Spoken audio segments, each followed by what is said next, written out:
आणि यानंतरची बातमी आहे आमदार जितेंद्र आव्हाडांसंदर्भातली। जितेंद्र आव्हाडांना आता धमकीचा एक मेसेज आलेला आहे। ट्विटच्या माध्यमातून आव्हाडांनी ही माहिती दिलेली आहे। मेसेज मला विधान भवनात असतानाच आला होता। महाराष्ट्रामध्ये काय सुरू आहे असा सवाल सुद्धा आता आव्हाडांनी उपस्थित केलाय। आपण पाहतोय की जितेंद्र आव्हाडांना एक धमकीचा मेसेज आलेला आहे आणि याची जी माहिती आहे त्यांनी ती ट्विट करत दिलेली आहे। सोबतच महाराष्ट्रामध्ये काय सुरू आहे असा सवाल सुद्धा त्यांनी या निमित्तानं उपस्थित केलाय। जितेंद्र आव्हाडांना आलेल्या धमकीच्या मेसेजची आता सध्या आव्हाडांनीच माहिती दिलेली आहे। ट्विट केलेला आहे आव्हाडांनी आणि याच ट्विटवरून त्यांनी सवाल सुद्धा सरकारला विचारलेला आहे। महाराष्ट्रामध्ये नेमकं चाललंय तरी काय असा सवाल आव्हाड विचारतायत। विधान भवनात असताना त्यांच्या मोबाईलवरती एक मेसेज आला आणि या मेसेजची आता सध्या त्यांनी ट्विट करून माहिती दिली आहे।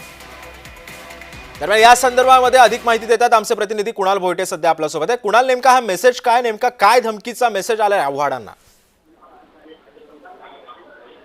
एकंदरीत पाहायचं झालं तर जितेंद्र आव्हाड यांच्या मोबाईलवर अनोळखी नंबरवरून जे आहे ते धमकीचा मेसेज आला असल्याचे त्यांनी ट्विट करत काही वेळापूर्वीच सांगितलेलं आहे। एकंदरीतच पाहायचं झालं तर जितेंद्र आव्हाड यांना या आधी देखील अशा प्रकारचे मेसेज जे आहेत ते आले होते किंवा धमकीचा फोन देखील आला होता आणि कालचं जर संपूर्ण प्रकरण पाहिलं तर गोपीचंद पडळकर आणि त्यांच्यामध्ये बाचाबाची झाली, शिवीगाळीपर्यंत हे प्रकरण पोहोचलं होतं आणि त्यानंतर आज ते विधान भवनात असताना त्यांना हा मेसेज येणं आणि त्यानंतर त्यांनी ट्विटच्या माध्यमातून हे जाहीर केलेलं आहे की मला धमकीचा फोन आलेला आहे। त्यामुळे आता या प्रकरणामध्ये कशा प्रकारे पोलीस यंत्रणा कार्यरत होते किंवा आव्हाड नेमकी पुढची भूमिका काय मांडतायत हे पाहणं महत्त्वाचं असणार आहे।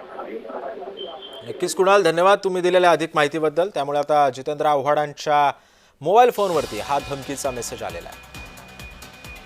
पोलिसांकडून आता या आरोपीचा शोध घेतला जातोय। मात्र त्यांनी जो मेसेज आलेला आहे त्या मेसेजचा स्क्रीनशॉट त्यांनी आपल्या ट्विटर अकाउंटवरती टाकलेला आहे।